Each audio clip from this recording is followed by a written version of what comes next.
নমস্কার বন্ধুরা, আমি সঞ্জিত সরকার আর তোমরা দেখছো সঞ্জিত স্টাডি সেন্টার। আজকের এই ভিডিওটি গুরুত্বপূর্ণ হতে চলেছে গৌড়বঙ্গ বিশ্ববিদ্যালয়ের বিএ প্রথম সেমিস্টারের ছাত্রছাত্রীদের জন্য। আর আজকের বিষয় হচ্ছে ভিএসি 1.1 এনভায়রনমেন্ট স্টাডিজ অর্থাৎ ইএনভিএস, যার উপর ভিত্তি করে তোমাদের কিন্তু 25টি প্রশ্ন আসবে। আর এই 25টি প্রশ্নই কিন্তু এমসিকিউ টাইপ হবে, যার 4টি অপশান থাকবে। তোমাদের সঠিক উত্তরটি বেছে নিতে হবে এবং সঠিক উত্তরটি করতে হবে। এটা সম্পূর্ণ আমাদের পিডিএফ। তো এই পিডিএফটি তোমরা নিতে চাইলে অবশ্যই যোগাযোগ করতে পারো 7384384758 নম্বরে।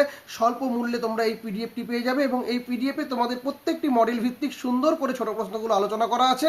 এই আলোচনাটা তোমরা যদি ঠিকঠাক করে আত্মস্থ করতে পারো তাহলে অবশ্যই তোমরা পরীক্ষা কিন্তু ভালো দিয়ে আসতে পারবে। তো মোটামুটি কি কি রয়েছে তা একটু সংক্ষিপ্ত আকারে তোমাদের সামনে দেখানোর চেষ্টা করছি, তোমরা দেখলে অনেকটাই উপকার পাবে। দেখো, তোমাদের পরিবেশবিদ্যার যে সিলেবাস রয়েছে, মডেল 1 রয়েছে পরিবেশবিদ্যার সূচনা, যেখানে তোমরা জানতে পারবে হচ্ছে উৎস, এটা উৎসব না, এটা উৎস ও সংজ্ঞা। মানে এখানে এনভায়রনমেন্ট শব্দটি কি, ফরাসি শব্দ কোথা থেকে এসেছে।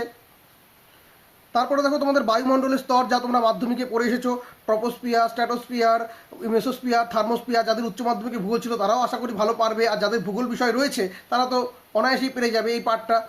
ট্রপোস্ফিয়ারকে ক্ষুব্ধমণ্ডল বলা হয়, স্ট্র্যাটোস্ফিয়ারকে ওজোন স্তর বা শান্তমণ্ডল বলা হয়। কেন বলা হয়? মেসোস্ফিয়ার শীতলতম স্তর, থার্মোস্ফিয়ার বেতার তরঙ্গ। আমি জাস্ট তোমাদের স্বল্প আকারে দেখাচ্ছি, কারণ মূল পিডিএফটা দেখাতে গেলে অনেকটা সময় লাগবে। তো আমি জাস্ট তোমাদের বলে দিচ্ছি কী কী রয়েছে। এরপরে কি অ্যারোসেল, কি অ্যারোসেল হচ্ছে বাতাসে ভাসমান কণা। সমমণ্ডল, বিষমমণ্ডল। সম্মেলন রয়েছে বেশ কিছু, যেরকম স্টকহোম, যেটা 1972 হয়েছিল। বসুন্ধরা সম্মেলন 1992 হয়েছিল। এখানে এজেন্ডা 21 ছিল। বই এবং লেখক যেমন সাইলেন্ট স্প্রিং, খুব গুরুত্বপূর্ণ, কে লিখেছিল? Rachel Carson. হ্যাঁ, তারপর দেখো নাও দ্য পপুলেশন বম্ব, কে লিখেছিল? পল এলরিচ। এরপর তোমাদের মডেল 2 এর হচ্ছে বাস্তুতন্ত্র। এখানে তোমাদের প্রবক্তা কি, ইকোসিস্টেম, কে বলেছিল? ট্যান্সলে। ইকোলজি কে বলেছিল? হেকেল। 10% নিয়ম কে বলেছিল? লিন্ডম্যান। এই পার্টগুলো তোমাদের পড়তে লাগবে। উপাদান, যেরকম উৎপাদক, উৎপাদক হচ্ছে উদ্ভিদ। তারপরে খাদক, খাদক মানে প্রাণী। বিয়োজক মানে ব্যাকটেরিয়া। শক্তির প্রবাহ, যেটা সবসময় একমুখী হয়। শক্তির পিরামিড সবচেয়ে সোজা হয়। এগুলা অনেক টাইপের বিষয়গুলো, জাস্ট এখানে তোমাদের ইউনিট ভিত্তিক কী কী বিষয় রয়েছে সেটা বোঝানোর চেষ্টা করছি আর কি, কেমন? তারপরে পরিভাষা, পরিভাষা কি? ইকোটোন, যেটা কি দুই বাস্তুতন্ত্রের মিলনস্থল। কিস্টোন প্রজাতি, এটা কি গুরুত্বপূর্ণ প্রজাতি, যেমন কি বাঘ। হোমিওস্ট্যাটিস মানে বাস্তুতন্ত্রের স্বয়ংক্রিয়ভাবে ভারসাম্য ফেরার ক্ষমতা রাখে। তারপরে দেখো মডেল 3, যেটা প্রাকৃতিক সম্পদ ও আন্দোলন। এখানে তোমরা সম্পদ পাচ্ছ নবায়নযোগ্য, যেরকম সৌরশক্তি, ও অনবায়নযোগ্য কয়লা এবং তেল। চিপকো আন্দোলন কবে হয়েছিল? 1973। কোথায় হয়েছিল? উত্তরাখণ্ড। নেতৃত্ব কে দিয়েছিল? সুন্দরলাল বহুগুণা। নর্মদা বাঁচাও কে করেছিল? মেধা পাটেকার ও বাবা আমতে। আপিক্য আন্দোলন কর্ণাটকে হয়েছিল। নেতৃত্ব কে দিয়েছিলেন? পাণ্ডুরঙ্গ হেগড়ে। সাইলেন্ট ভ্যালি কেরালাতে হয়েছিল। কুন্তি পূজা নদী। এই পার্টগুলো কিন্তু তোমাদের এই মডেলের ভিতরে রয়েছে। মডেল 4 রয়েছে তোমাদের জীববৈচিত্র্য সংরক্ষণ, যেখানে হটস্পটের কথা পাবে। ভারতে 4টি হটস্পট রয়েছে: পশ্চিমঘাট, Himalaya, Indo Burma, Sundaland. In situ কোনটা? জাতীয় উদ্যান, যেরকম অভয়ারণ্য মানে নিজস্ব আবাসে যেটা সংরক্ষণ হয়। এক্সিটু কি? চিড়িয়াখানা, বোটানিক্যাল গার্ডেন, সিড ব্যাংক। তারপরে রেড ডাটা বুক, এটা হচ্ছে বিলুপ্ত প্রায় প্রজাতি তালিকা, IUCN দ্বারা প্রকাশিত হয়। এটা মডেল 4 রয়েছে। মডেল 5 হচ্ছে পরিবেশ দূষণ, যেখানে বায়ু তোমরা পাচ্ছ ওজোন স্তর ক্ষয় মানে CFCর পার্টটা, গ্রিন হাউস প্রভাব, CO2, মিথেন। জল হচ্ছে তোমাদের আর্সেনিক মানে ব্ল্যাকফুট রোগ। ব্ল্যাকফুট রোগ কার ফলে হয়? আর্সেনিকের ফলে। মিনামাটা রোগ কার ফলে হয়? পারদের ফলে। ইটাই রোগ কার ফলে হয়? ক্যাডমিয়ামের ফলে। এই জিনিসগুলো এখানে রয়েছে। শব্দ কি? একক এবং ডেসিবেল। শ্রুতিসীমা তার কত হবে? 65 ডেসিবেল। মাটি কি? প্লাস্টিক ও অতিরিক্ত রাসায়নিক সারের ব্যবহার। এই জিনিসগুলো নিয়ে তোমাদের কিন্তু মডেল 5 রয়েছে। এরপর তোমাদের মডেল 6, যেটা রয়েছে পরিবেশ ও জনস্বাস্থ্য নিয়ে, যেখানে তোমরা দেখবে বিপর্যয় অর্থাৎ ভূপাল গ্যাস দুর্ঘটনা কখন হয়েছিল? 1984। এর জন্য কোন গ্যাস দায়ী ছিল? MIC। ফুল ফর্ম কি? Methyl isocyanate. রোগ কি রয়েছে? জলবাহিত রোগ কোনটা কোনটা? Cholera, typhoid. পতঙ্গবাহিত কোনটা? Malaria, dengue. প্রভাব কি? তেজস্ক্রিয় দূষণে ক্যান্সার ও জেনেটিক ত্রুটি দেখা যায়। মডেল 7, পরিবেশগত নীতি ও আইন। এখানে কি রয়েছে? বন্যপ্রাণী সংরক্ষণ আইন 1972, জলদূষণ আইন 1974, বায়ু দূষণ আইন 1981, পরিবেশ রক্ষা আইন 1986। এগুলো সবচেয়ে গুরুত্বপূর্ণ। এছাড়া বেশ কিছু প্রোটোকল, যেমন মন্ট্রিল প্রোটোকল, এখানে ওজন নিয়ে কথা হয়েছিল। কিয়োটো, এখানে জলবায়ু পরিবর্তন নিয়ে কথা হয়েছিল। তারপরে NGT, ন্যাশনাল গ্রিন ট্রাইব্যুনাল, যেটা 2010 সালে হয়েছিল। তো এই তোমাদের 7টা মডেল থেকে এতগুলো পার্ট তোমাদের পড়তে হবে, যার সম্পূর্ণ আলোচনা কিন্তু আমাদের এই পিডিএফে আছে। তোমরা যদি পিডিএফটা সংগ্রহ করতে চাও, অতি স্বল্প মূল্যে পিডিএফটা তোমরা কিন্তু পরীক্ষার আগে পেয়ে যাবে। আর এই পিডিএফে যা যা রয়েছে তা ঠিকঠাক করে পড়লে আশা করছি তোমরা সঠিকভাবে উত্তর দিয়ে আসতে পারবে। কী কী রয়েছে তা একটু শর্টকাটে দেখানোর চেষ্টা করি কয়েকটা মডেল। যেরকম দেখো মডেল 1, পরিবেশবিদ্যা সূচনা। এখানে তোমরা প্রথমে কি জানবে? পরিবেশের সংজ্ঞা ও উৎস, অর্থাৎ এনভায়রনমেন্ট শব্দটি কোন ভাষা থেকে এসেছে? ফরাসি শব্দ থেকে। কি শব্দটার নাম? এনভায়রনা। ইনার থেকে, যার অর্থ কি বেষ্টন করা বা ঘিরে থাকা। পরিবেশের প্রধান কয়টি উপাদানও কি কি? পরিবেশের প্রধান উপাদান দুটি। কি কি? জৈব বা সজীব যেটাকে বলা হয় বায়োটিক, এবং অজৈব বা জড় যেটাকে বলা হয় অ্যাবায়োটিক। তারপরে পরিবেশের সজীব ও জড় উপাদানের উদাহরণ দাও। সজীব উপাদান হলো উদ্ভিদ, প্রাণী, মানুষ এবং অণুজীব। জড় উপাদান হলো আলো, বাতাস, জল, মাটি এবং খনিজ পদার্থ। পরিবেশের ধারক ক্ষমতা বা ধারণ ক্ষমতা বলতে কি বোঝায়? কোনো একটি পরিবেশ সর্বোচ্চ যত সংখ্যক জীবকে কোনো স্থায়ী ক্ষতি ছাড়াই লালন পালন করতে পারে, সেটাই পরিবেশের ধারক ক্ষমতা। এই প্রশ্নগুলো পারলেই তোমরা কিন্তু ছোট প্রশ্নগুলো করতে পারবে। বায়ুমণ্ডলের গঠন এবং স্তরবিন্যাস থেকে দেখে নাও। বায়ুমণ্ডলের প্রধান গ্যাসগুলোর সঠিক অনুপাত কত? প্রথমে নাইট্রোজেন চলে আসো, এটা N2 প্রায় 78.08। তোমরা 78% যদি দেখো বা 78.4 দেখো, তাহলে কিন্তু তোমরা নাইট্রোজেনকে কিন্তু ক্লিক করবে, বুঝতে পেরেছো? কারণ অপশানটা একটু চেঞ্জ থাকে। তো 78 পয়েন্ট, এটা মাথায় রাখবে। অক্সিজেন কত? 20.94%। আর্গন কত? 0.93%। এবং কার্বন ডাইঅক্সাইড কত? 0.03%। বায়ুমণ্ডলের বিভিন্ন স্তরের বিশেষ বৈশিষ্ট্যগুলো কী কী রয়েছে? ট্রপোস্ফিয়ার ভূপৃষ্ঠের সবচেয়ে কাছের স্তর, একে ক্ষুব্ধমণ্ডল বলা হয়, কারণ মেঘ, ঝড়, বৃষ্টি এখানেই ঘটে, তাই ট্রপোস্ফিয়ারকে ক্ষুব্ধমণ্ডল বলা হয়। ক্ষুব্ধমণ্ডল কোন স্তরকে বলা হয়? ট্রপোস্ফিয়ারকে বলা হয়, মাথায় রাখবে। চলে আসো স্ট্র্যাটোস্ফিয়ারে, এটা কি? এখানে ওজোন স্তর এখানে থাকে, একে শান্তমণ্ডল বলা হয়, কারণ কেন? এখানে বায়ু চলাচল শান্ত। মেসোস্ফিয়ার কি? বায়ুমণ্ডলের শীতলতম স্তর। বায়ুমণ্ডলের শীতলতম স্তর কোনটা? মেসোস্ফিয়ার। থার্মোস্ফিয়ার কি? এই স্তরে বেতার তরঙ্গ প্রতিফলিত হয় এবং মেরুজ্যোতি দেখা যায়। কোথায় দেখা যায়? থার্মোস্ফিয়ারে। কি হয়? বেতার তরঙ্গ প্রতিফলিত হয়। আচ্ছা, সমমণ্ডল ও বিষমমণ্ডল কি? ভূপৃষ্ঠ থেকে 90 কিমি উচ্চতা পর্যন্ত গ্যাসের অনুপাত সমান থাকে বলে একে সমমণ্ডল বলে। ভূপৃষ্ঠ থেকে কত? 90 কিমি উচ্চতা পর্যন্ত কি হয়? গ্যাসের অনুপাত কি থাকে? সমান থাকে বলে একে সমমণ্ডল বলে। তার উপরের স্তরে গ্যাসের অনুপাত কি হয়? সমান থাকে না বলে একে বিষমমণ্ডল বলে। একদম সহজ ভাষায় করা আছে, তোমরা পড়লেই পারবে। অ্যারোসল বলতে কি বোঝো? বায়ুমণ্ডলে ভেসে থাকা অতি সূক্ষ্ম কঠিন কণা বা তরল বিন্দুকে, যেমন ধুলোবালি, ধোঁয়া, এটাকে কি বলা হয়? অ্যারোসল। এটা কি? এটা বায়ুমণ্ডলে ভেসে থাকা অতি সূক্ষ্ম কঠিন কণা বা তরল বিন্দু, বুঝতে পেরেছো? আন্তর্জাতিক সম্মেলন ও দিবস কি? প্রথম বিশ্ব পরিবেশ সম্মেলন ও পরিবেশ দিবস সম্পর্কে তোমরা জানো। প্রথম বিশ্ব পরিবেশ সম্মেলন 1972 সালে সুইডেনের স্টকহোমে হয়েছিল। এই সম্মেলন অনুযায়ী প্রতি বছর 5ই জুন কি হচ্ছে? 5ই জুন বিশ্ব পরিবেশ দিবস পালিত হচ্ছে। বসুন্ধরা সম্মেলনের গুরুত্ব কি?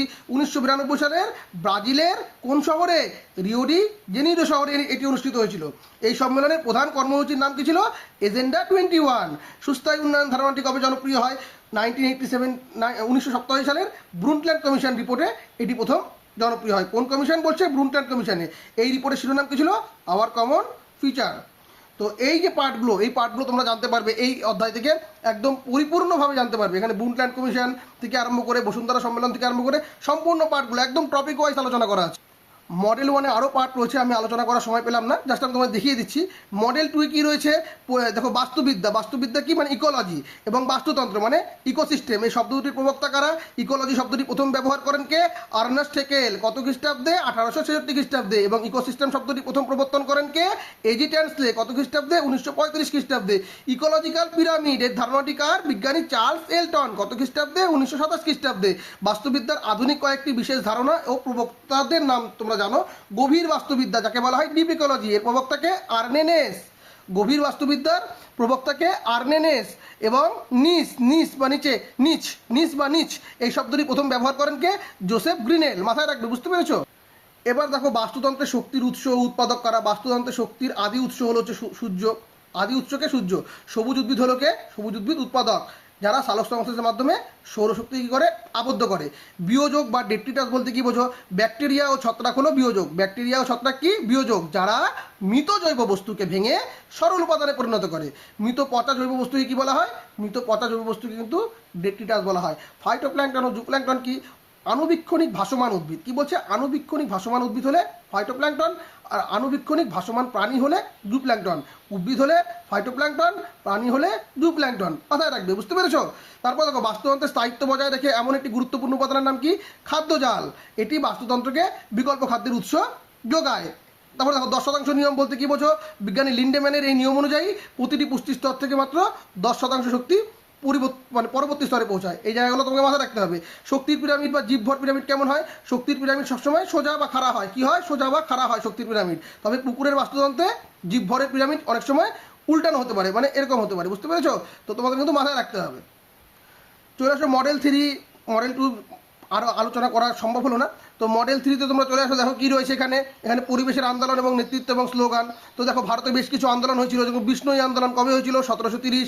রাজস্থানের খেজরালি গ্রামে হয়েছিল। কোন গ্রামে? খেজরালি গ্রামে। খেজরালি গ্রামে নেতৃত্ব দিয়েছিলেন কে? অমৃতা দেবী বিষ্ণুই। এর কারণ কি ছিল? পবিত্র খেজরি গাছ রক্ষা করা। চিপকো আন্দোলন কবে হয়েছিল? 1973। উত্তরাখণ্ডের কোথায় হয়েছিল? চামোলি জেলায় হয়েছিল। কোন জেলায়? চামোলি জেলায়। প্রধান নেতা কে ছিলেন? সুন্দরলাল বহুগুণা এবং চণ্ডীপ্রসাদ ভট্ট। এদের প্রধান স্লোগান কি ছিল? ইকোলজি ইজ পার্মানেন্ট ইকোনমি, মানে বাস্তু সংস্থানই হলো স্থায়ী অর্থনীতি। এর কারণ ছিল কি? বাণিজ্যিক বৃক্ষছেদন রোধ। তারপরে সাইলেন্ট ভ্যালি আন্দোলন কবে হয়েছিল? 1973 থেকে 80। কোথায়? কেরলের পাল্লকাদ জেলায় হয়েছিল। নেতৃত্ব দেন কে? সুগাতা কুমারী এবং কেরালা শাস্ত্র সাহিত্য পরিষদ। স্লোগান কি ছিল? সেফ সাইলেন্ট ভ্যালি, মানে সাইলেন্ট ভ্যালি বাঁচাও। এর কারণ ছিল কুন্তি পূজা নদীতে জলবিদ্যুৎ প্রকল্পের ফলে বৃষ্টি অরণ্য রক্ষা করা। আফ্রিকা আন্দোলন 1983 কর্ণাটকের সিসি অঞ্চলে হয়েছিল। নেতৃত্ব কে দিয়েছিলেন? পাণ্ডুরঙ্গ হেগড়ে। স্লোগান কি ছিল? উলিসু বেলিসু মেত্তু বাল্লিসু, বাঁচাও বাড়াও এবং কাজে লাগাও। এটি ছিল দক্ষিণ ভারতীয় চিপকো আন্দোলন। নর্মদা বাঁচাও আন্দোলন কবে হয়েছিল? 1985 নর্মদা নদীর উপরে হয়েছিল। নেতৃত্ব কে দিয়েছিলেন? মেধা পাটেকার এবং বাবা আমতে। স্লোগান কি ছিল? কোই নেই হাটেগা, বাদ নেই বানেগা, কেউ সরবে না, বাদ হবে না। এর কারণ ছিল সর্দার সরোবর বাঁধের ফলে আদিবাসীদের উচ্ছেদ রক্ষা। তেহরি বাদ আন্দোলন 1990 উত্তরাখণ্ডের ভাগীরথী নদীর উপরে হয়েছিল। নেতৃত্ব কে দিয়েছিলেন? সুন্দরলাল বহুগুণা। তাহলে সুন্দরলাল বহুগুণা কোন কোন জায়গায় আন্দোলনের নেতৃত্ব দিলেন? চিপকো আন্দোলনে আর তেহরি বাদ আন্দোলনে। এর কারণ ছিল কি? বিশাল বাঁধের ফলে হিমালয়ের বাস্তুতন্ত্র রক্ষা করা। চলে আসছি মডেল 4-এ। এখানে জীববৈচিত্র্য ধারণা ও শ্রেণীবিভাগ পরিমাপ। জীববৈচিত্র্য বলতে কি বোঝো? এর শ্রেণীবিভাগ দেখো। শব্দতত্ত্ব প্রবক্তা বায়োডাইভার্সিটি শব্দটি প্রথম প্রবর্তন করেন কে? WG Rosen. কত খ্রিস্টাব্দে? 1985 খ্রিস্টাব্দে। তবে একে বিশ্বব্যাপী জনপ্রিয় কে করেছিলেন? ইও উইলসন। মাথায় রাখবে এটা। জীববৈচিত্র্য প্রধানত 3 প্রকারের হয়: জিনগত বৈচিত্র্য, প্রজাতিগত বৈচিত্র্য এবং বাস্তুতান্ত্রিক বৈচিত্র্য। পরিমাপের একক কি? বিজ্ঞানী হুইটেকার জীববৈচিত্র্য পরিমাপের 3টি স্তর বর্ণনা করেছেন। কি কি? আলফা বৈচিত্র্য, যেটা কি একটি নির্দিষ্ট অঞ্চলের ভেতরের বৈচিত্র্য। বিটা বৈচিত্র্য কি? দুটি ভিন্ন অঞ্চলের মধ্যে বৈচিত্র্যের পার্থক্য। তারপরে গামা বৈচিত্র্য কি? একটি বিশাল ভৌগোলিক অঞ্চলের বা সম্পূর্ণ দেশের মোট বৈচিত্র্য। তো এই পার্টগুলো রয়েছে। জীববৈচিত্র্য হটস্পট রয়েছে। ভারতে 4টা হটস্পট রয়েছে: পূর্ব হিমালয়, পশ্চিমঘাট পর্বতমালা, ইন্দো বার্মা অঞ্চল, সুন্দারল্যান্ড। এন্ডেমিক প্রজাতি কি? যেসব প্রজাতি পৃথিবীর কেবল একটি নির্দিষ্ট স্থানেই পাওয়া যায়, যেমন পশ্চিমঘাট পর্বতের লায়ন টেইলেড ম্যাকাক এবং সিংহপুচ্ছ বানর। এই জিনিসগুলো মাথায় রাখতে হবে। ইনসিটু এক্সিটু সব কিছু দেখানো সম্ভব নয় এখানটায়। আইইউসিএনের পার্ট রয়েছে। ডাব্লিউডব্লিউ এর পুরো নাম কি? World wide fund for nature.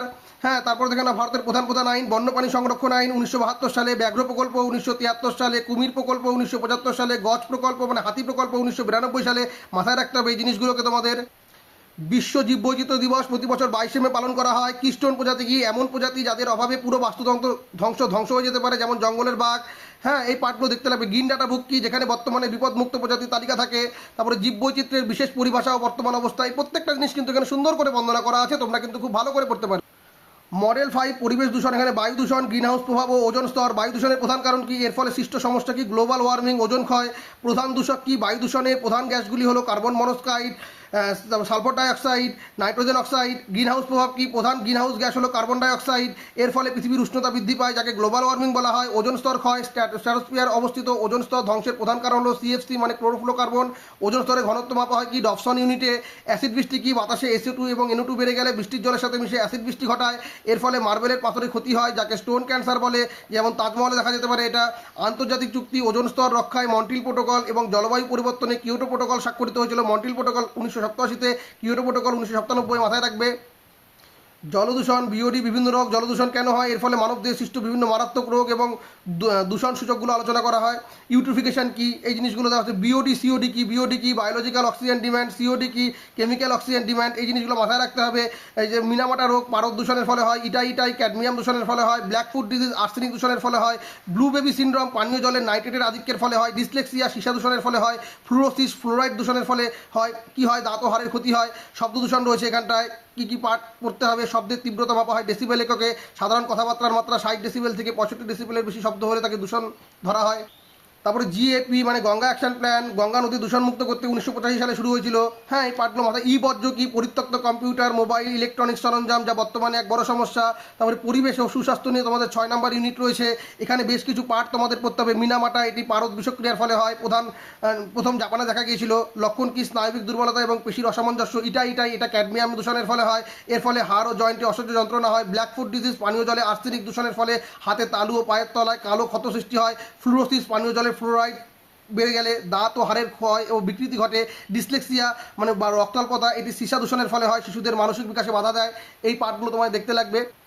এই যে এগুলোর ফলে যে সংক্রামক ব্যাধি, প্যাথোজন বাহক জলবাহিত রোগ কী হতে পারে, বায়ুবাহিত জলবাহিত রোগ যেরকম টাইফয়েড, কলেরা, তারপরে বায়ুবাহিত রোগ যক্ষা, ইনফ্লুয়েঞ্জা সব কিছু বলা সম্ভব না, মশাবাহিত রোগ ম্যালেরিয়া, স্থি অ্যানাফিলিস মশাবাহিত রোগের যে পার্টগুলো রয়েছে এখানটায়, ডেঙ্গু চিকনগুনিয়া, এডিস মশা এই রোগের বাহক। হ্যাঁ, তারপরে পরিবেশগত বিপর্যয়, জনস্বাস্থ্য সংকট, ভোপাল গ্যাস দুর্ঘটনা 1984 সালের 3রা ডিসেম্বর ইউনিয়ন কার্বাইড কারখানা থেকে অত্যন্ত বিষাক্ত এমআইসি মিথাইল আইসোসায়ানাইড গ্যাস নির্গত হয়ে হাজার হাজার মানুষের মৃত্যু ঘটেছিল। চেরনোবিল দুর্ঘটনা 1986 সালে হয়েছিল। ইউক্রেনে পারমাণবিক কেন্দ্র থেকে তেজস্ক্রিয় বিকিরণের ফলে ক্যান্সার ও জন্মগত ত্রুটি দেখা দেয়। লন্ডন স্মগ 1952, কয়লার ধোঁয়া ও কুয়াশার মিশ্রণে তৈরি ধোঁয়াশার কয়েক হাজার মানুষ শ্বাসকষ্টে মারা গিয়েছিল। আসানি সংকট বা সাইলেন্ট স্প্রিং, বিজ্ঞানী র্যাচেল কার্সন তার সাইলেন্ট স্প্রিং বইতে দেখিয়েছিলেন কীভাবে ডিডিটির মতো কীটনাশক আমাদের খাদ্য শৃঙ্খল ও জনস্বাস্থ্য ধ্বংস করছে। এই প্রত্যেকটি পার্ট তোমরা এখানে পেয়ে যাবে কিন্তু, বুঝতে পেরেছো? মডেল 7 পরিবেশগত নীতি ও আইন, এখানে আন্তর্জাতিক পরিবেশ সম্মেলন ও প্রোটোকল রয়েছে, পার্টগুলো পড়তে হবে। যেরকম স্টকহোম সম্মেলন 1972 হয়েছিল, এটি ছিল মানুষের পরিবেশের উপর প্রথম বিশ্ব সম্মেলন। প্রথম বিশ্ব সম্মেলন কোনটা? স্টকহোম সম্মেলন। এর স্মরণে প্রতি বছর 5ই জুন কী হচ্ছে? বিশ্ব পরিবেশ দিবস পালিত হচ্ছে। বসুন্ধরা সম্মেলন কি? ব্রাজিলের রিও ডি জেনিরোতে এটি অনুষ্ঠিত হচ্ছে। এখান থেকে এজেন্ডা 21 গৃহীত হচ্ছে। মন্ট্রিল প্রোটোকল কবে? 1987। এর মূল উদ্দেশ্য কী ছিল? ওজোন স্তর রক্ষায় সিএফসির মতো ক্ষতিকারক গ্যাসের ব্যবহার কমানো। কিয়োটো প্রোটোকল কখন? 1997তে জাপানের স্বাক্ষরিত এই চুক্তির উদ্দেশ্য ছিল গ্রিনহাউস গ্যাস নির্গমন কমিয়ে বিশ্ব উষ্ণায়ন রোধ করা। প্যারিসে জলবায়ু চুক্তি মানে 2015তে হয়েছিল, গ্লোবাল ওয়ার্মিং 2 ডিগ্রি সেলসিয়াসের নিচে রাখার অঙ্গীকার করা হয়। রামসার সম্মেলন 1971 ইরানের রামসারে অনুষ্ঠিত। এই সম্মেলনে বিশ্বব্যাপী জলাভূমি রক্ষার শপথ নেওয়া হয়েছিল। জলাভূমি রক্ষার জন্য কোনটা? রামসার সম্মেলন, মাথায় রাখতে হবে। বন্যপ্রাণী সংরক্ষণ আইন 1972 সালে পাশ হয়েছিল। জলদূষণ প্রতিরোধ নিয়ন্ত্রণ আইন 1974 সালে পাশ হয়েছিল। বায়ু দূষণ প্রতিরোধ নিয়ন্ত্রণ আইন 1981 সালে পাশ হয়েছিল। 1987 সালে এই আইন শব্দ দূষণকে অন্তর্ভুক্ত করা হয়। পরিবেশ সুরক্ষা আইন 1986 সালে পাশ হয়েছিল। জাতীয় বননীতি 1952 সালে শুরু হয়েছিল। 1988 সালে সংশোধিত হয়, 33% বনভূমির লক্ষ্যমাত্রা রাখা হয়। জীববৈচিত্র্য আইন 2002 সালে পাশ হয়েছিল। এই পার্টগুলো তোমাদের পড়তে হবে। তারপরে সিপিসিবি এর পুরো নামটা কি আছে? সেন্ট্রাল পলিউশন কন্ট্রোল বোর্ড, কেন্দ্রীয় দূষণ নিয়ন্ত্রণ পর্ষদ 1974 সালে হয়েছিল। জাতীয় পরিবেশ আদালত এটি 2010 সালে প্রতিষ্ঠিত হয়েছিল। মাথায় রাখতে হবে সংবিধানের ভূমিকা। ভারতীয় সংবিধানের 48A ধারায় রাষ্ট্রকে পরিবেশ রক্ষার নির্দেশ দেওয়া হয়েছে। 51A ধারায় নাগরিকদের পরিবেশ রক্ষায় মৌলিক কর্তব্যের কথা বলা হয়েছে। পিআইএল কি? জনস্বাস্থ্য মামলা। তো টেকসই উন্নয়ন কত খ্রিস্টাব্দে মানে ব্রুন্টল্যান্ড কমিশন 1987 দ্বারা সংজ্ঞায়িত হয়েছিল। এই পার্টগুলো পরিবেশের 3R মানে 3R রুলস কি? ব্যবহার কমানো, রিডিউস, রিইউজ এবং রিসাইকেল। এই পার্টগুলো দেখতে লাগবে। তারপরে তোমাদের হচ্ছে যে পার্টটা পড়তে লাগবে পরিবেশ সংক্রান্ত আরও কিছু চুক্তি রয়েছে। আইপিসিসির পুরো নাম কি? ইউএনপির পুরো নাম কি? এই পার্টগুলো তোমাদের রয়েছে। তো অনেক পার্টগুলো প্রত্যেকটি পার্টের প্রত্যেকটি মডেলকে সুন্দর করে আলোচনা করা হয়েছে, সহজভাবে আলোচনা করা হয়েছে। এই পার্টগুলো পড়লে তোমরা কিন্তু পরীক্ষার হলে আশা করছি খুব ভালোভাবে পরীক্ষা দিয়ে আসতে পারবে, তোমাদের উপস্থিত বুদ্ধিকে কাজে লাগিয়ে। কারণ সবকটা প্রশ্ন কিন্তু এর উপর লিঙ্কিং করেই হবে, একটু বুদ্ধি কাটিয়ে তোমাদের উত্তর করে আসতে হবে। তোমরা যদি পিডিএফটি নিতে চাও অবশ্যই নিতে পারো, অতি স্বল্প মূল্যে কিন্তু তোমরা পিডিএফটি পেয়ে যাবে। যদি তোমাদের ইচ্ছে হয় পরীক্ষার আগে এরকম একটা পিডিএফ পাওয়ার, তাহলে অবশ্যই আমার সঙ্গে কন্ট্যাক্ট করতে পারো। 7384384758 নম্বরে তোমরা কন্ট্যাক্ট করতে পারো, হোয়াটসঅ্যাপ করতে পারো। হোয়াটসঅ্যাপ করে বলতে পারো যে স্যার আমরা পিডিএফ চাই। তো পিডিএফের জন্য স্বল্প মূল্য নির্ধারণ করা আছে, সেই স্বল্প মূল্য পেইড করে তোমরা এই পিডিএফটি কিন্তু সংগ্রহ করতে পারো। সকলের পরীক্ষা খুব ভালো হোক, সকলকে শুভকামনা জানিয়ে আজকের ভিডিও এখানে শেষ করছি। ধন্যবাদ।